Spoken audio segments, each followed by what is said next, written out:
तो चलिए स्टूडेंट्स, देखिए इसमें क्लास 10th के लिए ये एक्सरसाइज 1.1 ही है। ओल्ड बुक में ये एक्सरसाइज 1.2 है और ये फर्स्ट क्वेश्चन है। इसमें आपको एक्सप्रेस इस numbers of A product of its prime factors, आपको प्राइम फैक्टर्स को निकालना है। कैसे निकालना है? देखो क्वेश्चन नंबर 1 है, इसका सॉल्यूशन समझ लेंगे आप। सॉल्यूशन 1 का 140। सबसे पहले ना इसको डिवाइड करना है। आपने छोटी क्लासों में पढ़ा है, प्रीवियस क्लासेस में पढ़ा है, डिवाइड करना पड़ा है इजीली। इसके लिए आपको सबसे ज्यादा इंपॉर्टेंट होता है आपको डिविजिबिलिटी टेस्ट के बारे में नॉलेज होना। तो डिविजिबिलिटी नॉलेज की जो आपको नॉलेज है उस टेस्ट की, तो वो आप क्लास 7 क्लास 8 की बुक को देखेंगे और उसमें सारे ये डिविजिबिलिटी टेस्ट हैं उसका बारे में पता चल जाएगा। देखो ये 140 है, इसमें आपको 2 से डिवाइड देना है। जिसके लास्ट की जो यूनिट डिजिट 0 हो, 2 हो, 4 हो, 6 हो, वो सभी, या 8 भी हो, जो भी इवन नंबर्स होते हैं वो सभी 2 में आते हैं। तो 2 की टेबल से डिवाइड दे देंगे। 2 7 जा 14 0, फिर 2 से डिवाइड देंगे। 2 3 जा 6 और 1 कैरी, और 1 इधर जाएगा आपका 0, तो 2 5 जा 10। फिर 2 से डिवाइड दे देना है। सॉरी 2 से नहीं जाएगा, ये 5 से होगा। तो 5 7 जा 35 और 7 से 1 टाइम। अब ये जो आपको प्राइम फैक्टर्स जो मिले हैं इनको अरेंज कर देंगे आप। 140 में इनको अरेंज करना है। कैसे करेंगे?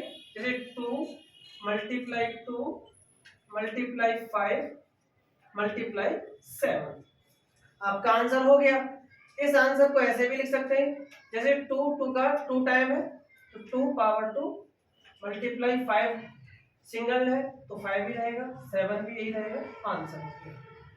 ऐसे ही अब देखो नेक्स्ट क्वेश्चन है, इसको कैसे करते हैं? सॉल्यूशन सेकंड वाला पार्ट जो है ये 156 है, तो 156 को डिवाइड देना है। अभी आपको बताया था कि लास्ट की जो यूनिट डिजिट होती है अगर वो 2 के टेबल से डिवाइड होती है तो 2 के टेबल में आएगा, तो ये 2 के टेबल में आ जाएगा। 2 7 जा 14, 1 कैरी और 2 8 जा 16, फिर 2 से डिवाइड देना है। 2 3 जा 6 और 1 2 9 जा 18, 3 से डिवाइड देना है। 3 1 जा 3, 3 3 जा 9 और ये 13 से ही डिवाइड होगा 1 टाइम। इसका जो फैक्टर्स मिला हुआ है, सिर्फ 156 का फैक्टर्स आपको मिला है 2 मल्टीप्लाई 2 मल्टीप्लाई 3 मल्टीप्लाई 13। इसको भी ऐसे अरेंज कर लेंगे। ये 2 टाइम है, 2 2 2 रेज टू 2 इंटू 3 इंटू 13, ये आपका आंसर होगा। इसी टाइप से आपको नेक्स्ट जो नंबर है उनको भी सॉल्यूशन करना है। देखो अभी अब इसको कैसे सॉल्यूशन करना है?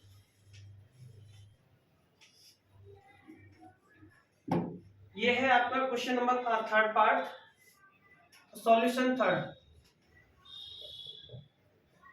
ये 3825, इसके फैक्टर्स करने हैं आपको।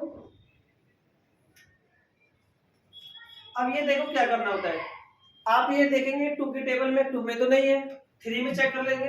3 और 8 11, 11 और 2 13, 13 और 5 18। अगर आप इनको जैसे 3 और 8 11 हो गया, 11 और 2 13, आपने क्या किया? सम ऑफ डिजिट, मतलब सारे डिजिट्स को प्लस कर लिया। जैसे 5 और 2 7 हो गया, 7 और 8 15 हो गया और ये 3 18, तो ये 3 की टेबल में आएगा। देखो 3 बन जा 3, यहाँ टेबल देना है इसमें। अगर ऐसे टेबल नहीं दे पाते तो आपको डिवाइड करना पड़ेगा इस तरीके से, ये डिवाइड, ठीक है, इस तरीके से भी डिवाइड कर लेते हैं, या डायरेक्ट इस तरीके से सॉल्यूशन कर सकते हैं तो ठीक है, नहीं तो अदरवाइज ये डिवाइड हो जाता है। तो 3 1 जा 3, 3 2 जा 6, फिर 2 इधर कैरी हो जाएगा, 3 7 जा 21 और 3 5 जा 15। अब इसमें देखेंगे चेक करके, 5 और 7 कितना हो गया? 12, 12 और 2 14 और 1 15, फिर भी 3 की टेबल में आएगा। तो 3 4 जा 12, 3 2 जा 6, 3 5 जा 15। अब फिर चेक करेंगे इसको, 5 और 2 7, 7 और 4 11, अब ये नहीं आएगा 3 में, 4 में भी नहीं आएगा, अब ये 5 की टेबल में आएगा। तो 5 8 जा 40 और 5 5 जा 25, फिर ये 5 में आएगा, 5 1 जा 5 और 3 कैरी, 5 7 जा 35, फिर ये 17 की टेबल में हो जाएगा 1 टाइम, कंप्लीट हो गया। अब इसका जो आंसर है उस आंसर को लिखेंगे आप 3 8 2 5 का जो आंसर है वो क्या है, जैसे 3 का ये 2 है तो इसको लिख देंगे 3 पावर 2 मल्टीप्लाई, ऐसे इसका भी है 5 पावर 2 इंटू 17।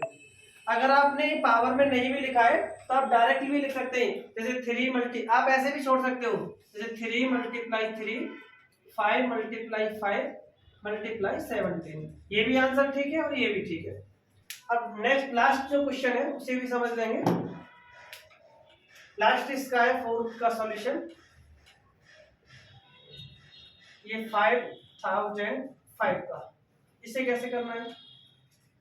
अब देखो सबसे पहले ये 5 की टेबल में तो आना ही है, तो 5 से ही चेक करते हैं इसे, 5 1 जा 5 0 0 1। अब ये चेक करते हैं किसकी टेबल में आएगा। अब ये थोड़ा डाउट सा लग रहा है कि किस में आएगा किस में नहीं आएगा, तो इसे क्या करेंगे आप, ये 11 में तो आना ही है क्योंकि इसका जो 1 है, फिर एक प्लेस छोड़ेंगे इसका, नेक्स्ट को ऐड करेंगे 1 आएगा, और फिर बाकी के जो रिमेनिंग प्लेसेस की डिजिट उनको ऐड करेंगे तो 1 ही आएगा और उनका डिफरेंस 0 आएगा। 11 में तो आना है, लेकिन ये 7 में भी आएगा क्योंकि आप डिविजिबिलिटी जब टेस्ट पढ़ेंगे तो पता चलेगा।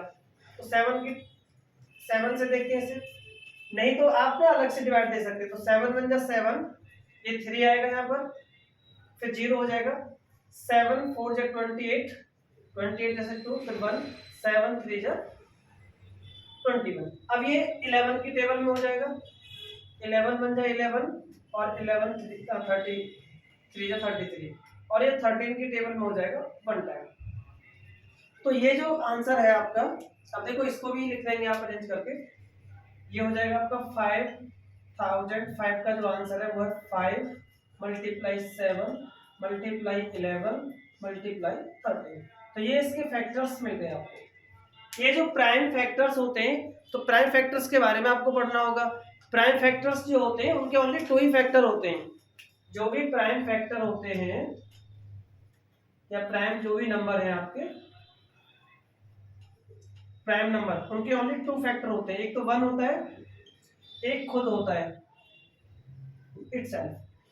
तो जो भी प्राइम नंबर होगा उसके ओनली 2 फैक्टर होते हैं, और एक 1 और एक इटसेल्फ। अब प्राइम फैक्टर्स कौन से होते हैं, कुछ एग्जांपल्स हैं, 2 है 3 है 5 है, ये कुछ एग्जांपल्स हैं किसके, प्राइम फैक्टर्स के। 7 है 11 है 13 है, और भी होते हैं बहुत सारे। तो ये जो प्राइम फैक्टर्स है इन्हीं से आपको इनका डिवाइड करना है, क्योंकि इसमें लिखा भी था product of its prime factors. आपको प्राइम फैक्टर निकालना है, फिर उनका प्रोडक्ट करके दिखाना है, आंसर हो जाएगा।